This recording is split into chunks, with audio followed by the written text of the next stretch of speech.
Hello, everyone. Unmute it.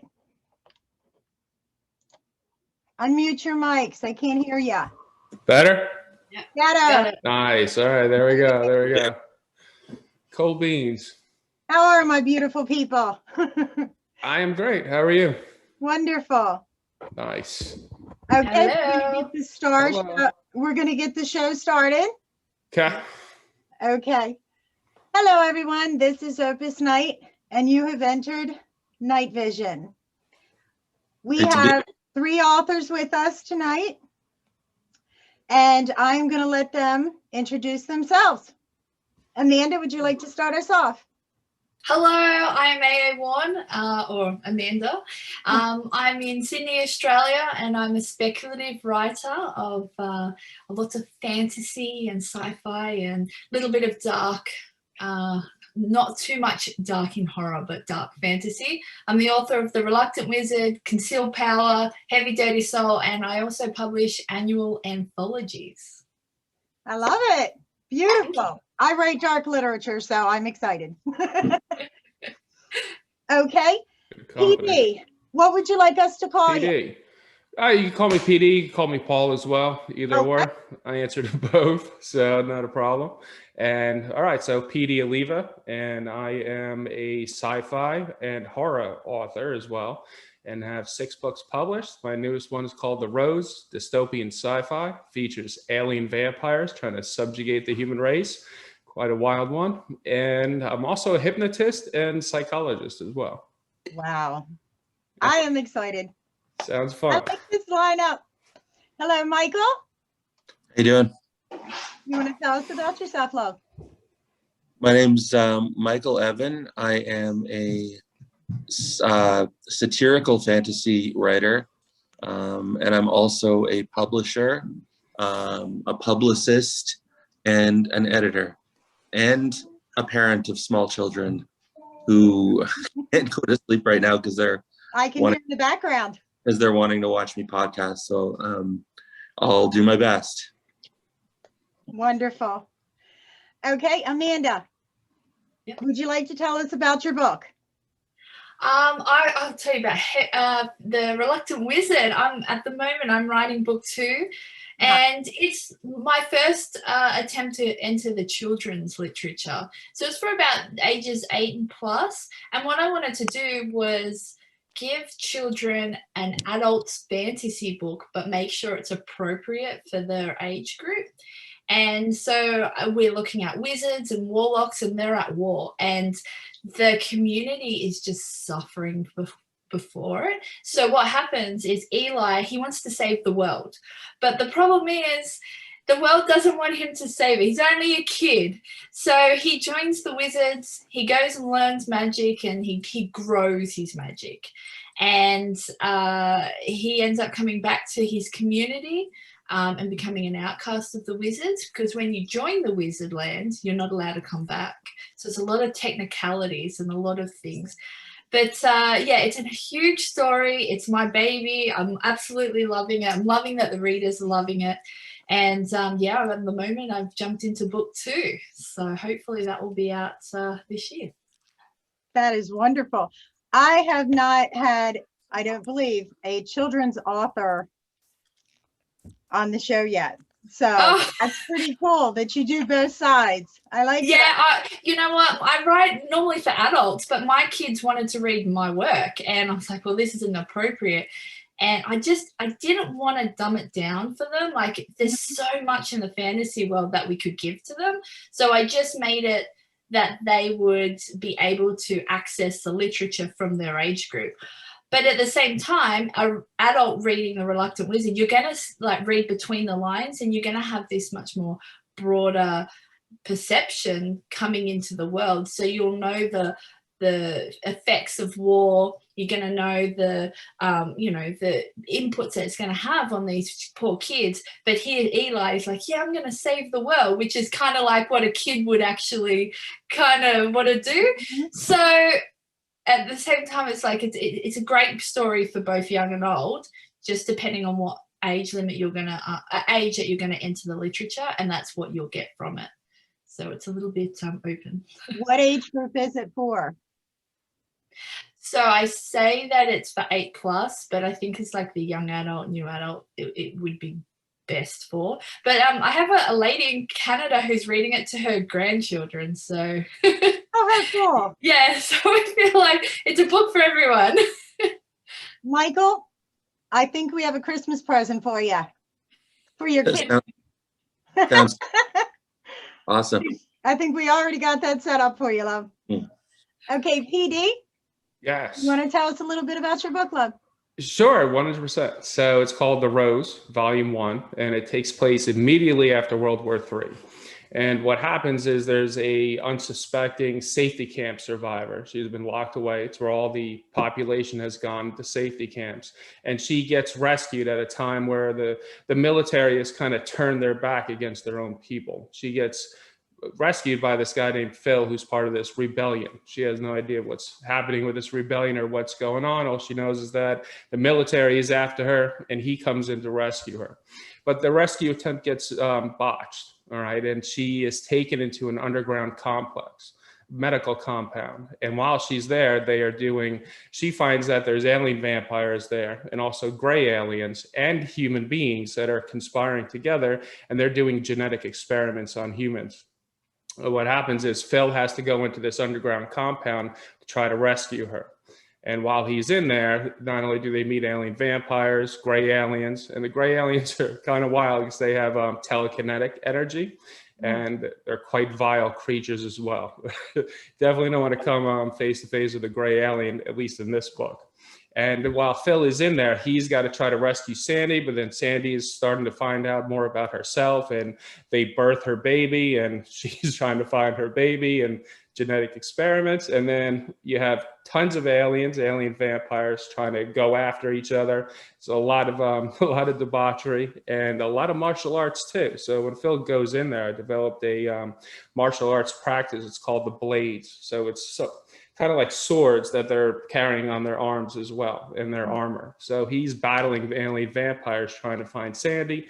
Sandy's trying to find her baby, and the alien vampires are trying to find every single person that's there. Now, did you list it as horror, or does it have that element, or is it sci-fi? All right, so it's listed as dystopian science fiction thriller. All right, but there are elements of gore. You can't write a book about alien vampires and not have some gore in there. Of course. Yes, that is a fact. Beautiful. Michael? Yeah. Tell us about your book, dear. So I'm going to actually talk about the project that will be coming out this summer instead of the one that's going to be coming out now, because I'm giving it, I think, a little bit of a bigger push with an audio bundle and stuff like that. So it's a series called Max and the Captain. And basically it's about a 24-year-old dude with a roommate that's a 450-pound talking panda. And all the adventures that they get in. Now it's a little bit irreverent. If anyone that's watching has read my earlier stuff, it's a lot of swearing. It's all satirical fantasy. Actually co-written with another writer named JMD Reed.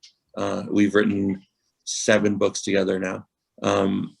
And basically this series follows the adventures of a young guy who goes by the Captain. And it starts off, he just has to deal with the fact that he's got this panda who eats like 85 pounds of bamboo. So he has to figure out how he's going to get him the bamboo to survive. One thing leads to another, and weird things start happening, trippy kind of things. And he hears a voice in his head that's kind of like a game-lit voice that's telling him that he's getting experience points for things and health points for things. And he starts wondering what's going on. And gradually things just start getting weirder and weirder. But in the process of all this happening, the Captain finds love for the first time in a long time. And we learn a little bit about his past relationships and a little bit about who he is. And Max, who's the panda, gets an opportunity that he can't refuse. And they embark on this kind of new soul-searching quest together. And it becomes really weird. And I don't want to get too deep into it because it deals with lots of concepts that are kind of explored in films like The Butterfly Effect and stuff like that, where there's kind of like dream sequences and suspension of the concepts of what's real and what's not. Mhm.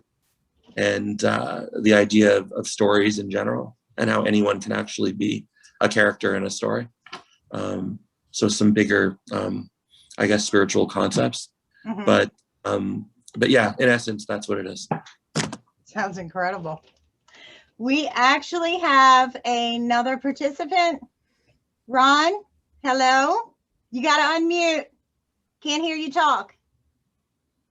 Hello. Hello.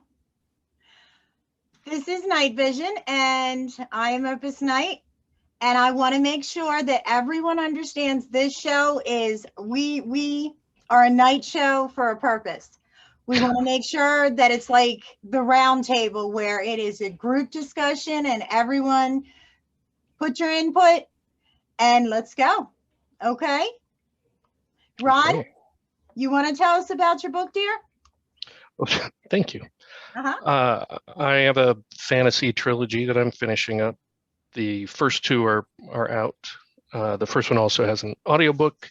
They're supposed to be funny. I mean, I laugh when I read them, Mhm. but it's written in first person. The narrator is a smart-ass thief who is inadvertently drawn into trying to save the world because of his friend. He's really in it, I think, for the ladies. I mean, saving the world. That's a big help when it comes to dating. It's epic fantasy. There's a lot of religion stuff in it. The bad guys acknowledge the gods. You can't deny them in that world, but they treat the gods like parents. You need to move out of your parents' basement and move along and basically stop worshiping the gods. Gods don't care for that. That's the conflict. There you go. Okay. Sounds wonderful. Well, thank you. Now, everyone, do you feel that, how do you feel about, I don't know if on your books individually you have written some kind of disclosure as to this contains smoking or profanity or gratuitous sex, or what do you think about the labeling? And do you feel that books, that it's necessary to do? Michael, you want to start us out? Yeah, I guess I can weigh in on this one. You see, I don't. My first series is this will get me to talk about it a little bit, but it's called the Cider and Ale Chronicles, and basically there are 4 books that are kind of, they actually do weave together, and one in the 4th book is a crossover between the characters in the first 2 books and the characters in the 3rd book. It all comes together and it blends together really nicely, but more or less the first 2 books are seals and walruses fighting over beer, and or a beer monopoly, I guess.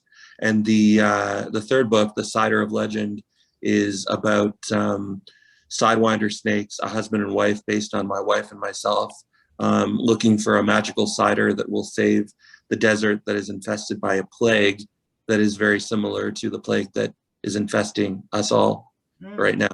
And it actually takes place in a fictional Mojave desert. So there's allusions to Vegas and the lights being out in Vegas and stuff like that. There's a lot of swearing in these books. There's a lot of irreverence, I guess. And I mean, at the end of the day, because they're animal characters that are anthropomorphic, they're fun loving, and there's also a lot of heart, and there's also a lot of moral. But there's a lot of swearing, and there have been people their books have been well received. But if anything, the most I've heard is if you don't like bad words, you're not going to like these books. Have you listed on the actual book itself?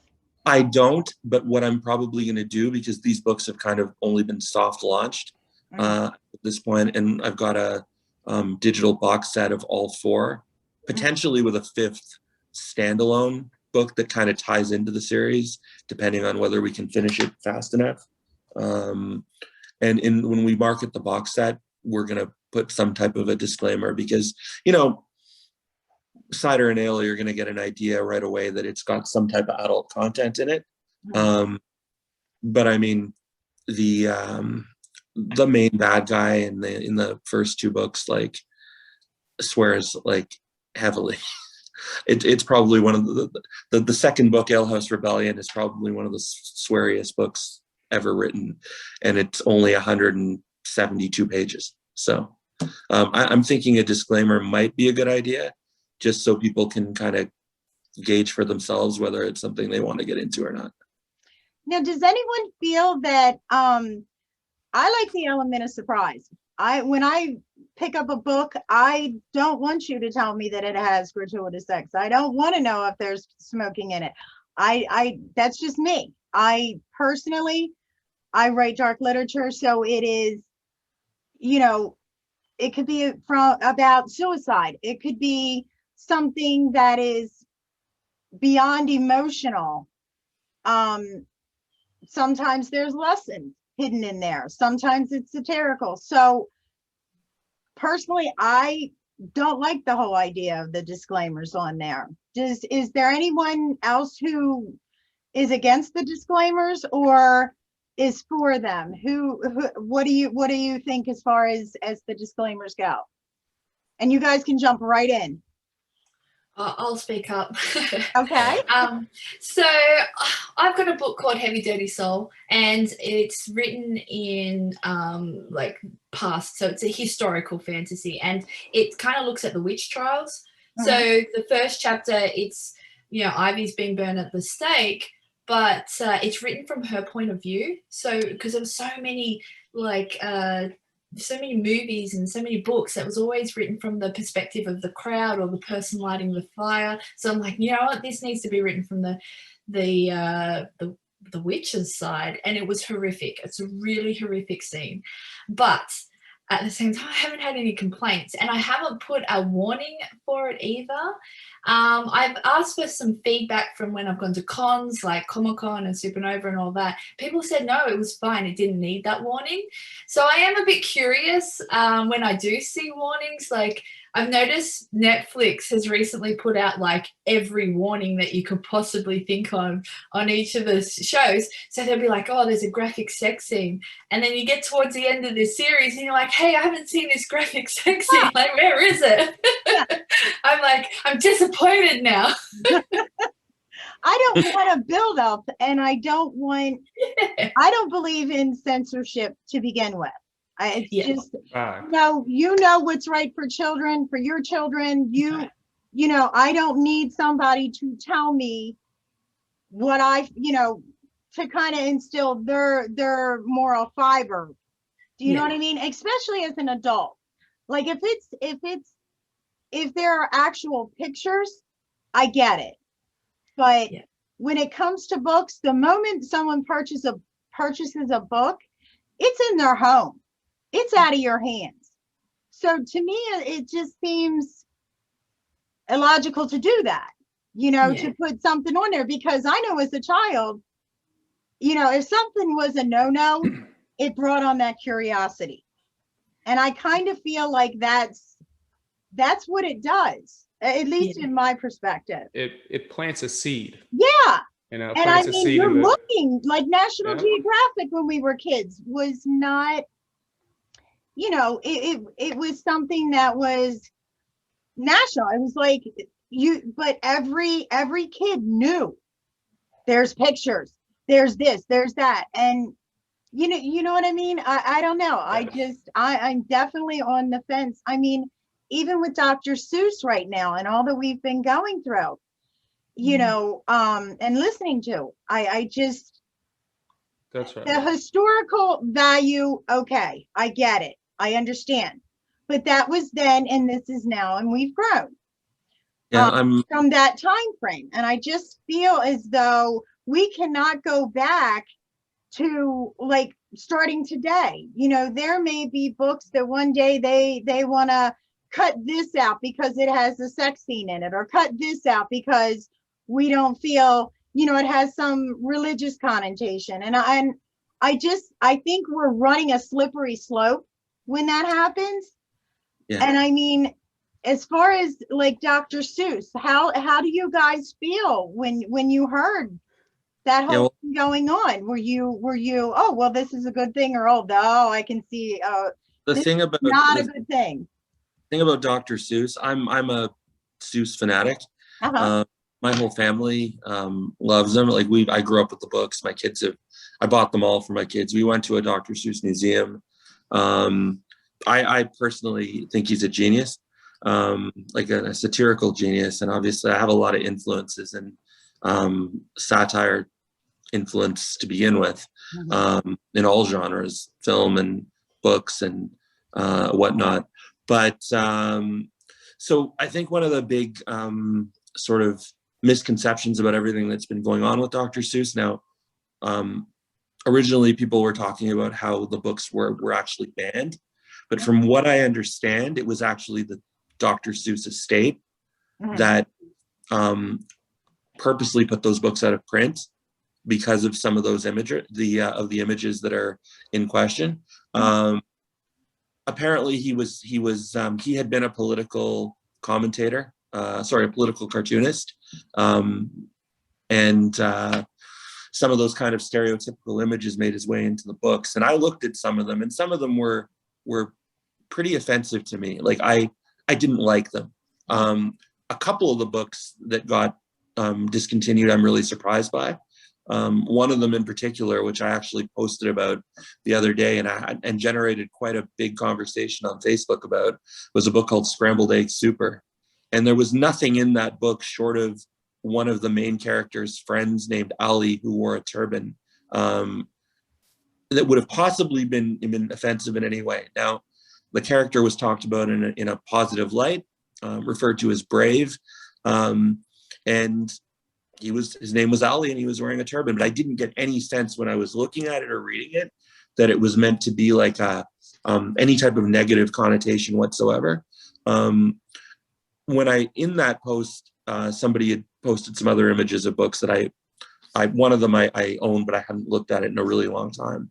And some of the images were a little bit too much. And I could see why people wouldn't like, especially now, as people have become a lot more progressive in their thinking and things like that. And there's always that, like, well, that was how the Holocaust started. I mean, it started from political cartoons that were intended to make people laugh, but really they were incredibly offensive, and that's how it started. But so, do you guys feel as though anything can be interpreted any way? And does that scare anyone, especially being a writer? Because your words, like I said, they can become extremely offensive to one person, and the general majority will love it, what you're writing. And you might not have meant to write it. It might not mean to you the same sentiment it meant to someone else. So, it's kind of a give and take, and readers are receiving, our messages.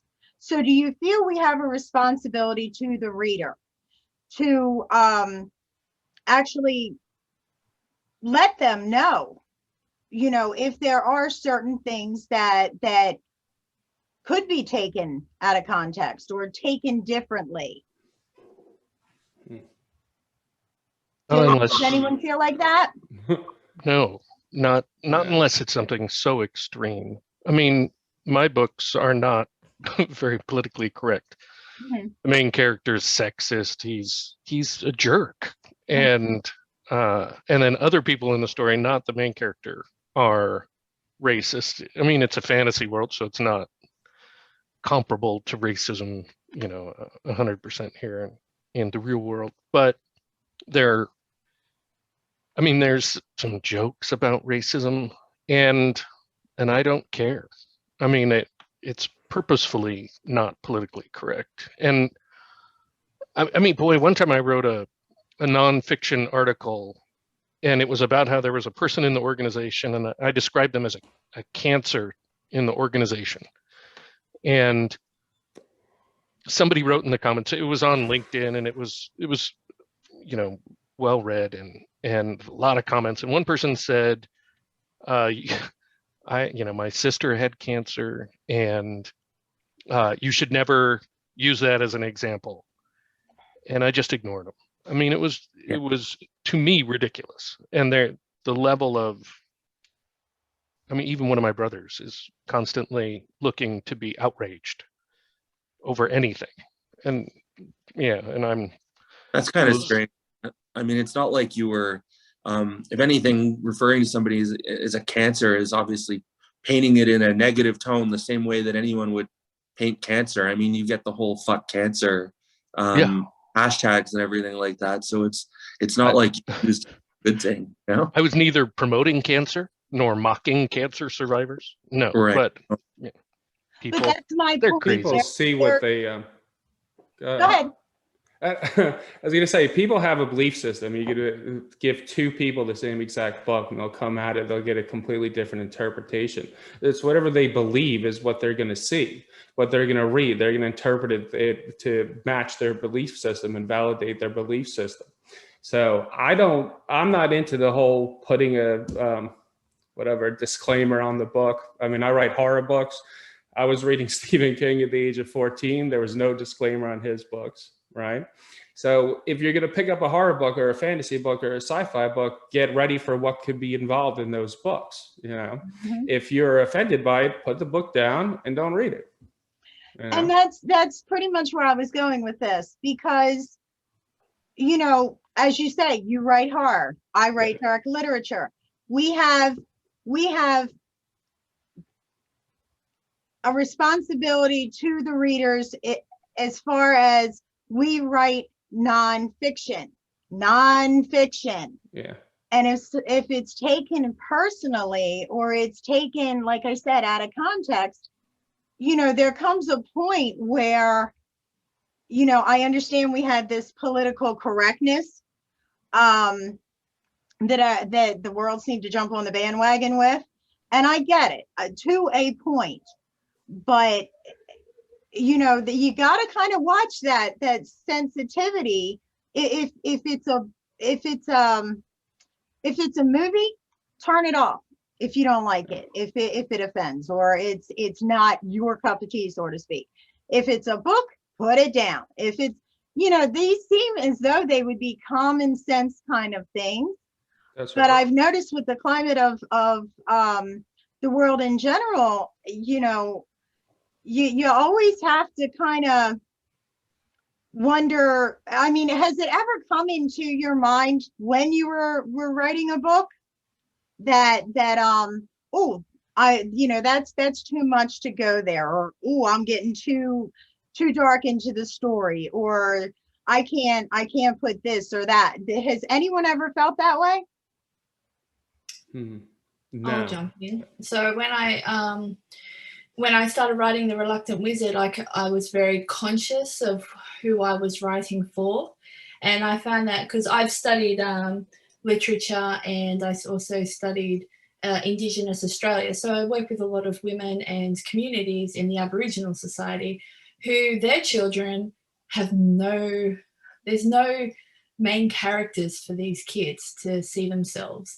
So this is the problem about, you know, whitewashing books and literature and movies and TV shows, is that children are growing up and they cannot see themselves in the stories that they're reading.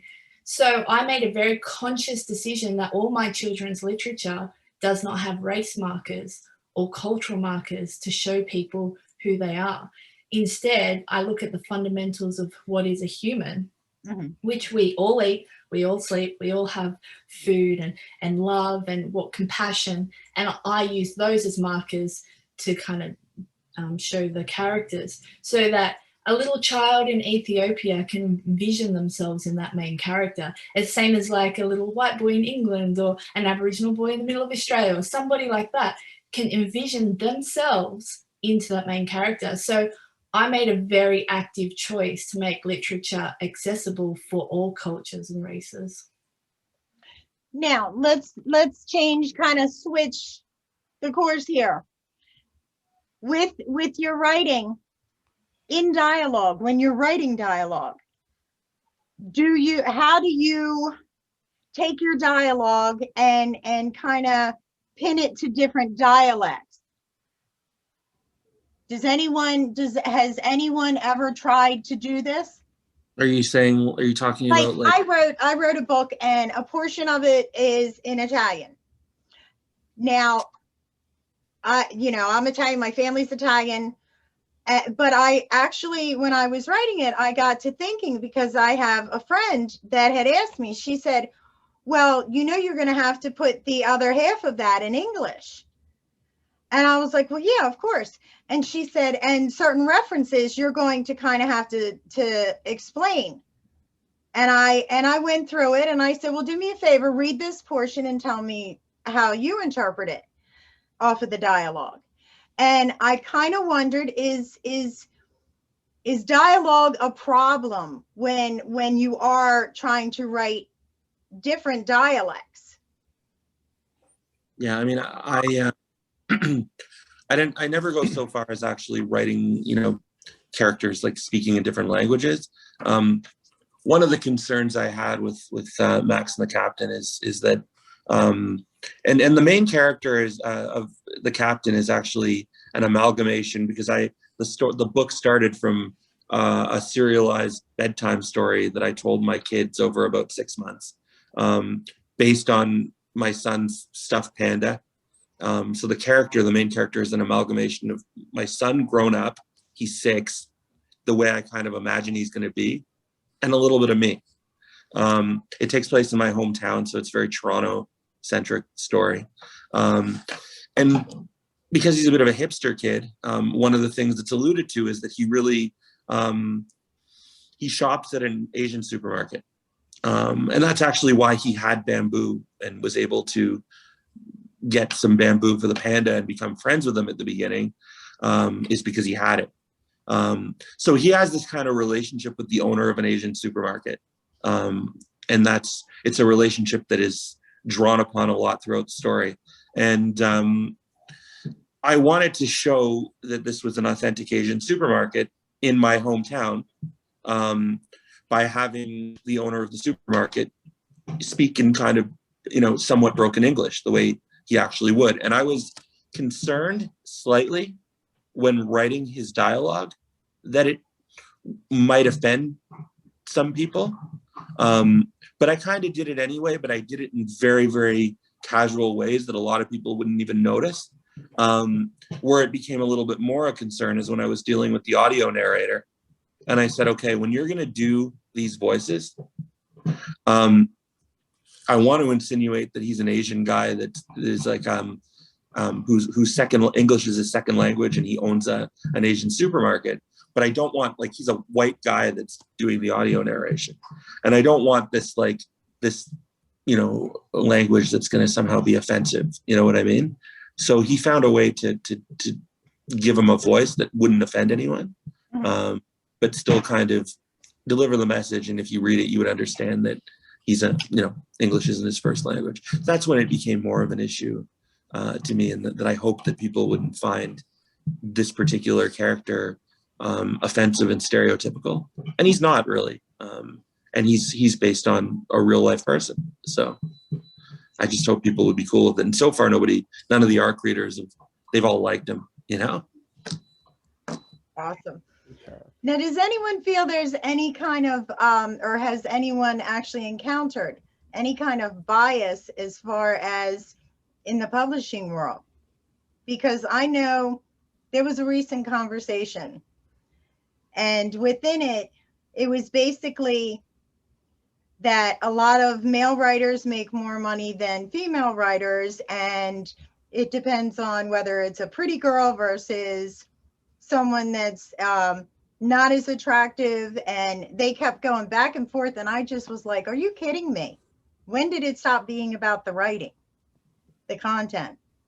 So has anyone encountered any type of bias as far as releasing your books? I have not. I have not at all. No, I definitely have not. And if the male writers are making more money, I hope I see some of that sometime soon. That would be good too, you know. But I have not. And when I see a book, you know, I'll read the little blurb or whatever and just dive right in. Most of my books get recommended from other readers, you know, and other writers. So I have not had that experience. Yeah.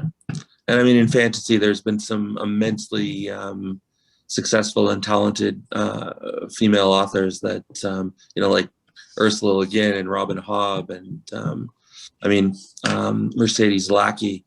The list goes on and on and on. And I mean, they're all, you know, lovely ladies and seem like they great people. But I really, truly believe that it was their art and their work that spoke for itself. In the indie world, I'm not really sure. I work with, as a publicist, I work with a number of male authors and a number of female authors at all different kind of levels of the creative and publishing journey. And, you know, everybody's got their own various challenges and strengths and kind of ideas of where they'd like to see themselves in the grand scheme of this process. So it's not really something that I've noticed, at least not right now. Well, I wanted to touch on that because I wanted to make sure that anyone watching, especially for new writers, that I have multiple writers that are literally saying that it does not matter. It's all about the book. So leave it at that. It's the content. Write a good book. And I know that I don't want anyone to ever be discouraged to write something because they're too short, they're too tall, they're too this, they're too. It's insanity to me. I think it comes back to that influencer market, you know, because, you know, at one point you have to advertise the author, because especially if you've got more than one book, like, you know, I've got several books out now, and so I just go pick and choose which one I'm talking about it, but then it comes back to me and what am I presenting? So if you're self-conscious and, you know, you're looking at the influencer market that's coming out now, who's like, oh, what are they doing? What are they eating? Where are they going? What they look like? They forget that the books are the most important thing. And that was part of the conversation as well, as far as a lot of times there's authors that feel, I guess, that readers want to know more and more and more and more and more about them and their lives and their goings-ons than the books, you know. But we are, you know, the figure that is on the book. So I understand. I mean, I'm a reader, and yeah, there's, you know, but where does there come a point where you don't share or you share? There's certain things where you pull back and go, okay, they don't need to know this. Probably when you're rich and famous, because have you noticed the richer and famous they are, the more reclusive they are? They're either bearing all or bearing nothing. Yeah, bear all while you go, and then once you're rich and famous, pull back. Look, to an extent, I mean, as somebody that works with authors as well as being a writer, one of my kind of at least for my publishing company, one of the things I emphasize when I'm working with somebody is that because there is so much competition in the indie world, and because there are so many choices of indie fantasy, sci, any genre, but I mean, I mainly work with fantasy and sci-fi, clicks that people can see when they're looking at also bots, when they're scrolling through, you know, Kindle Unlimited, let's just say. It ends up being a lot of times that kind of relationship that an author forms with the readers, that kind of grassroots relationship where they engage in an author takeover and actually kind of get to know the readers, and where the readers can have access to some extent, you know, getting to know the author that they've grown to love, whose work they've grown to love, that might kind of take the emphasis away from simply impulse buys. Because you can advertise and you can set up a good promotion and you can use good tags on Facebook and you can get or score a book bub, and you know, you can sell a couple thousand books. You can sell a couple thousand books in a day, but it's that emphasis on the person too, and on that relationship with the readers, who are kind of the bread and butter for this author, that are going to set them at that level. I apologize. My dog is tearing something up on the floor. He's having fun. I hope you can hear me. I can hear you. But yeah, no, I think that, and I've seen some authors that are really reclusive. Like you can't find a picture of them anywhere. They won't do a podcast. They won't do a live. They won't even, to the point where you almost wonder if it's a real person or a collective of like 8 people that are just using a name to sell books. And sometimes that's what it is. I've been shocked by some books that who have been published under certain names that I've then later on realized was actually 4 people writing under a collective. And that's why nobody ever sees them, and they don't do interviews. So it really depends on what you're looking for. You can sell books and be completely, as an indie, and be completely ambiguous if you've got a good newsletter.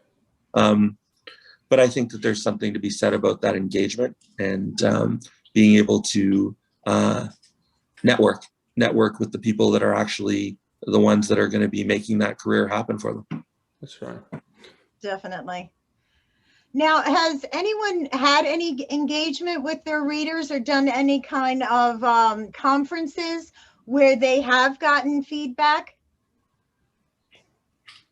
from their readers, like to tell you how they feel about your books, or they've left you reviews where they've told you, you know, what they think? Unfortunately, I haven't been to any conferences yet. Hopefully that changes soon, right? Oh, for everyone. So, right, that's a fact. But I have my newsletter, and I get replies on my newsletter from people who have read my book, and they want to know that, hey, I left you this review and I loved your book and blah, blah, blah. And sometimes people just contact me to say hello through the newsletter. So I love that newsletter. I put a personal touch on it. As far as engagement outside of there, you know, I do the Facebook takeovers and author takeovers and stuff like that. I'm trying to do an Instagram live, which I found that if anybody knows who the author V.E. Schwab is, she's phenomenal, phenomenal author. She does Instagram lives like almost weekly and connects with her readers, and her readership is quite large if you look at it. And she definitely gets personal. You know, I think for everyone, there's some stuff in our lives that, yes, we don't want to put out there. And that's perfectly fine as well. But just that connection of, you know, what am I writing now? What's going on? What is the process, you know? And connecting with the readers like that, that's what the readers want to know. Like, I would love to know, what is Stephen King doing right now? You know, how is he hanging out in his house? What is he doing? What is Clive Barker doing? That would be cool to know. But they obviously don't have to do that type of stuff because they are who they are. But for us, when we're just getting out there, I think it's good for the readers to kind of know who we are. But you do have to find your own niche, you know, what does work for you. So if that's a newsletter, if that's takeovers, if that's podcasts, conferences, you just got to find what meets your personality and really work with that the best. And I think it's more a comfort zone. Yes. Like some people that, you know, there are authors that, you know, you know, I don't want anyone to have any preconceived notions of, well, they're kind of standoffish or they're this or that way, because I've met vast amounts of authors and collectively musicians and artists in general. But I really think that when it comes to the sensibility of the person, it's individual, you know. Like, I'm someone, if someone wants to come up and say hello, you know what I mean? But I also know that I have author friends that are other artists as well that yeah, no, there's that immediate Yeah. no, and they'll take off running. And I'm standing there like, they don't want to talk to me. They want to talk to you. Where are you going?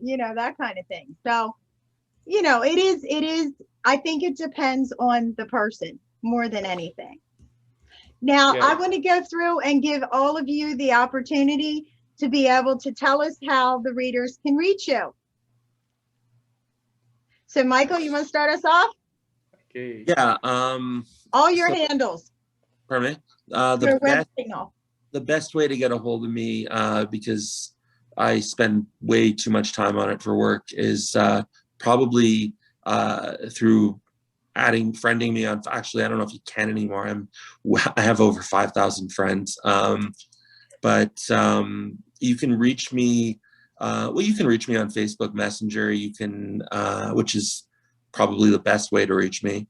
My email is authorsinfocus@gmail.com, which is the email I use for publicity and for various other types of work-related communication. My books can be found, right now they're not, you can find them on Amazon. The Cider and Ale Chronicles, the first 3 books are on Amazon right now. Alehouse Wars, Alehouse Rebellion, and Cider of Legend. There is a 4th book, but I'm not releasing it. It'll be in the box set. Also, if you're interested in my publishing company, you can look me up at fallbrandtpress.com to find out a little bit more about who we're publishing and how you can submit if you're interested in finding out more. And then my blog is fantasy-focus.com.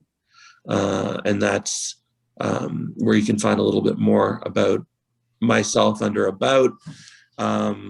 We host 2 podcasts at that blog, the Books and Authors Fantasy Podcast with Jamie Davis and the Authors in Focus podcast with JMD Reed, each with over 100 episodes posted now.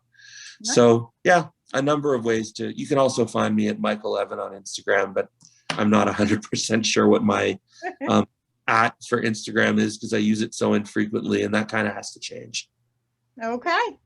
Ron, how can we reach you? The two easiest ways are sites kathaldi.com, KATHALDI.com, and then facebook.com/Kathaldi. My Twitter handle's at LAHR, LAHR, and my email address is ridiculously long, so I don't want to talk about it. Amanda? You can find me at aawarn.com. I've got all my links to my books there for Amazon, Goodreads, Barnes & Noble, Apple, Google Play, the whole lot. For social media, just search AA Warn. I'm very easy. Okay. Thank you. PD? Right. Yes. Hello. So best way to reach me, of course, I'm across social media, but go to my website, pdaliva.com. You connect with me there. All my books are on there. Links to book buying platforms, they're all on there. I'm also doing a major giveaway on that website right now. So you can definitely get on there, sign up for my newsletter. You'll get all the sales, book fairs, all that good fun stuff. And if you want to send me an email, pd@pdaliva.com. Nice and simple. And if anyone would like to get in touch with any of the authors that they have seen on any of my shows, by all means, you can reach me at opusnight.com and I can connect you with any of the authors. Everyone, I have had a wonderful time, and I thank you for being so honest and so wonderful on explaining actually reading your books to us, to let us know precisely what your books are about and how we can reach you. And I thank you so much. I've had a great time. Thank you Thanks. for I look having forward me. to talking Thank to you. you all again. You have a beautiful night. You too. You too. And everyone, thank you.